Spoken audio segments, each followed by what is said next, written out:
Coach, how are you? We're now joined by Coach Wade. Coach, your thoughts before we take any questions. Excited to be here. Hospitality in Oklahoma City's been tremendous. We appreciate the Big 12 and everybody that's hosting, and we're ready. We're ready to get going tomorrow. Play a very good Oregon State team. They do a great job running what they do. They change their defenses up. It's hard to get in rhythm against them. So we're excited. We're excited about the challenge tomorrow, and excited about being here. Excited about being in Oklahoma City. Okay, we'll take questions for Coach. Got a question on the outside aisle. Kyle Fredrickson with the Oklahoman. Coach, what has the addition of Cory to this roster brought you guys this year? Well, we wouldn't be here without Cory. He's brought us some toughness. He's brought us a lot of experience, game experience, which we desperately needed. We lost a lot of experience after last season with Travion Graham and Briante Weber and some other guys who left the program. And he's really come in and stepped in and just seamlessly fit into our team. He started off really well, had a little bit of a lull at the middle of the season, but he's just exploded here. He was on the all-tournament team in the conference tournament. He's playing as well as anybody on our roster right now. So we wouldn't be here without him. I think it's great that this is his first NCAA tournament. He had one chance to do this, and not only did we get in and he got to the tournament, but he got to come to his home state. His dad actually lives here. The rest of his family is about an hour and 15 minutes from here in Tulsa. So we're excited for him, and we would definitely not be in this position if it weren't for him. He's had some huge games for us. He's come up big for us down the stretch, and I've been very proud of him. You know, it's your senior year. You're in a bigger spotlight than he's been in, and he's been able to really rise to the occasion and play his best basketball here down the stretch. Question on the aisle, right? Hi, Coach. Janine Edwards, ESPN. I asked the players the same question, but the coaches always have a different perspective. Being with a team that's made it to the tournament 6 straight years now and playing a team where none of the players have been in this environment, where do you think that gives you an edge? What are some of the things that your players know about and know to expect that the other team has no idea about? Well, I do think once it's thrown up, I think it's just basketball at that point. I think where there's an advantage is days like today, you don't have to do, doing media, knowing how days like today flow and knowing how the week flows, because you get a little bit out of routine with when you get to the site, where you're staying, those sort of things. So I think just being a little bit more prepared for the unexpected. But once the ball's thrown up, it's just 2 really good basketball teams who made the NCAA tournament and who can impose their will and play the best, especially early on. I think in these type games, it's imperative that you get off to a good start early on. You don't want to bury yourself in a hole and have to climb uphill and fight uphill the entire game. So I think that's really important for us, that we get off to a good start. And we've tried to prepare ourselves for this. This will be the 3rd or 4th NBA arena we've played in this year. We played in the Garden, played in Barclays, we played in Phillips Arena. So I think we do have some preparation with that. I know Oregon State played some games at the Rose Garden in Portland as well. So the NBA arenas have different sight lines. The baskets are different. There's some differences there. So I think both teams will be prepared for that, and hopefully our experience will help us sprint out of the gate, if anything, and deal with all the distractions that you have to deal with when you get to this point in the season. But they're good distractions. We're happy to be here. Got a question on the outside right. Coach Danny Moran with the Oregonian. Gary Payton II, is a unique kind of player. Is there anyone comparable to him that you guys have played? And is there anything else about Oregon State that jumps out on film aside from him? Well, he's tremendous.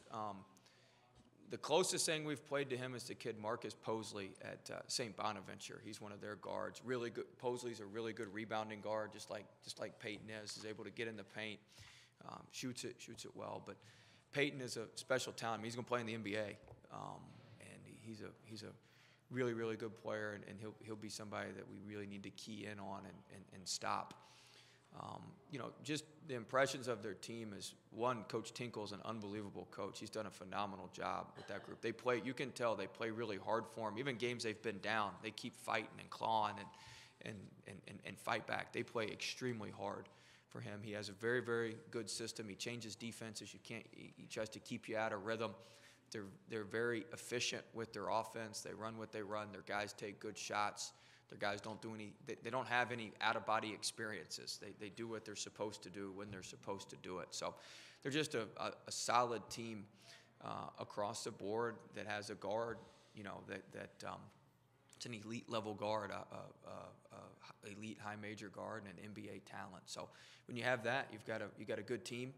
And they do a really nice job of moving Peyton around, playing him at the point, playing him at the 2, playing him at the 3, playing him at the 4, posting him.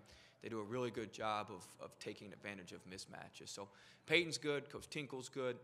And one area that probably doesn't get enough emphasis for them, they're one of the best teams we've played all year after timeouts. His schemes after timeouts, changing defenses, his offensive sets after timeouts, picking at certain people. If you chart their ATO stuff, it's at a very, very high level. So that's something we've got to be aware of as well. But they're a good team. They're here for a reason. Everybody's good at this point. Question on the right middle. Kurt Voigt, Associated Press. Coach, after some of those tough non-conference losses early in the season, did you have to maybe talk to yourself or talk to the kids to keep from some doubt creeping in, and how did that better prepare you guys for now? Yeah, I mean, we played a brutal non-conference schedule with the team we had. Now, if we went back and played some of those games with the team we have now, we'd be in great shape. We're trying to get Cory integrated into everything that we were doing. But I think it really helped us. We sat in front of our team when we were 8-5 after the non-conference. We were 5-5 at one point, then we won 3 straight non-conference games. And we sat in front of our team. I said, look, guys, every team that's won the A-10 regular season title in the last 10 years has made the NCAA tournament. So we've got one goal. If we want to get there, we've got to win the A-10 regular season title. I said it's going to take 14 or 15 wins to get there. So sure enough, I was right. 14 tied for it, 15 would have won it outright. But I said if we want to get there, that's what we have to do. If we want to continue the streak, we want to keep going to the NCAA tournament, we got to win the A-10 regular season, and we got to do that one game at a time. We got to get off to a good start in league, and we sprinted out to a 9-0 league start. And then we were able to hold things off down the stretch. But, you had to give them some hope. You had to give them hope. I mean, certainly, I sat in that locker room at Georgia Tech when we fell to 5-4, and you thought, boy, our chances are slipping. We got to get this Cincinnati game at home. And then we lost that one at the buzzer, and you're going, boy, we're out of non-conference opportunities. It's all in on the conference. So, we gave our guys some hope, and they've responded. They responded well. We won the league, and here we are. This will be the final question for Coach on the aisle. Yeah, Coach. Brian Davis from the Austin American-Statesman. Got in here late, so I apologize if you've been asked this, but you mentioned talk about Coach Smart. Yeah, exactly. Okay. It's a guy you've heard of. I saw that you said on Selection Sunday that you felt nervous about wanting to see VCU's name on the board, and just how stressful, if that's the right word, was it taking over for this program? You wanted to keep it going, like you said, and I know you guys had a big sellout streak going when he left. Still going, 83. Still going. There you go. Our marketing people did a good job this year. 83. Just how difficult was it? Hard, very hard. There's a lot of pressure at VCU. Coach Smart raised the stakes of what we're doing and what VCU sees itself as, not only as a basketball program, but as a school. I mean, we're growing in all facets. We're expanding in all facets. And going to the Final Four and winning games in the NCAA tournament is something that, now our people know it's possible on a regular basis.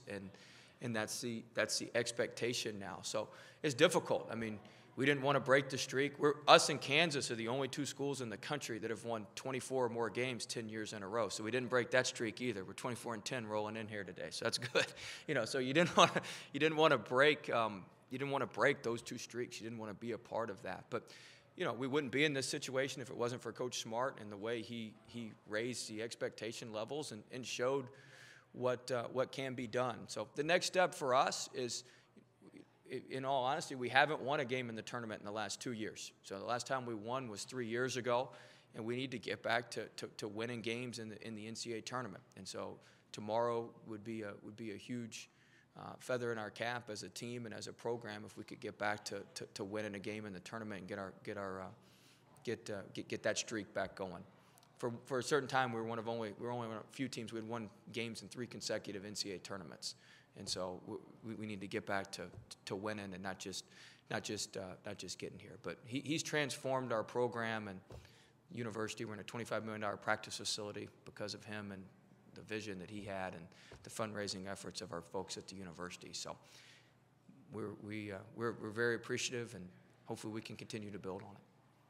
Okay, Coach, thank you very much for your comments, and best of luck tomorrow. Thank you, guys.